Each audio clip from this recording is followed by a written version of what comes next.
We are joined by CBS News royal contributor Amanda Foreman. Amanda, good morning to you. Let me start with King Charles III. What lies ahead for him? What do you expect from his reign as king?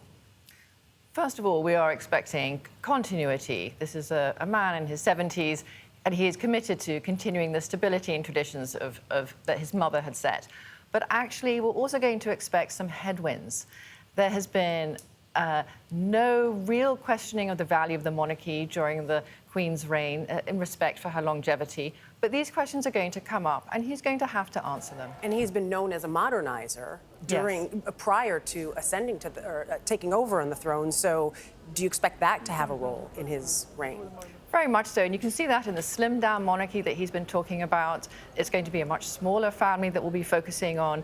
And although he said that he's going to be stepping back from some of the causes that he supports, nevertheless, he will be pushing those causes, in particular climate change. When you say running into headwinds, do you mean that more people will question whether there's a need for the monarchy?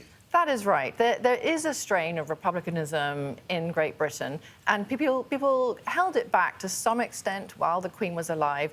And those questions are now going to come up, and they're not going to be afraid to discuss it in the way that they were before. Yeah, thinking about that as we look back at the legacy of Queen Elizabeth, how will it be viewed both in the short term and through that lens when so many people do still view the Commonwealth as one of the last vestiges of colonialism? Well, it's very interesting because the Queen's legacy is many and varied. But one of the most important things that she did was that she helped to reconcile Britain's very difficult past with the present. And she started that off in 2011 when she went to Ireland, and she offered quite a fulsome apology for a royal. And that helped to really, as they say, bury the hatchet. And the Irish were surprised by just how much they warmed to her. And once she started that, it began. And it's very important, a kind of truth and reconciliation for the past. You know, I think it was Liz Palmer read one of the notes, and thank you for your service, ma'am. I mean, as simple as that. How are Britons looking at the Queen? It's 70 years, how to even put it in context. But what is that feeling now that she's gone after so long? It's this terrible sense of being bereft. There's this black hole in people's lives that they sometimes didn't even know it existed in the first place, that she was so present, so strong. And to lose her, it's like losing this incredible stability. And people are very upset. People have been crying, and understandably so. On the notion of that stability, this has been noted, but I just thought it was remarkable. The first prime minister that Elizabeth swore in was Winston Churchill, who was born in 1874. The last she swore in was Liz Truss, who was born in 1975. As they look back and are bereft and are very sad, they can also celebrate that ironclad stability that she brought. That's right.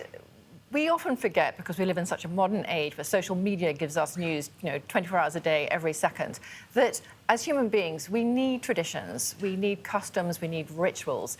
They help to connect us to the present day. And that's what the Queen brought, was that she reminded us that we have a past and that everything's going to be okay because of the continuity that she presented. Yeah, I still can't believe she's gone. We knew it was coming, but the day has come. Yes. Amanda Foreman, thank you very much. Stay with CBS News as the world continues its remembrance of Queen Elizabeth. Tomorrow, CBS Sunday Morning takes a deep dive on Britain's longest-serving monarch, from her homes to her pets, and even how she was portrayed on the screen.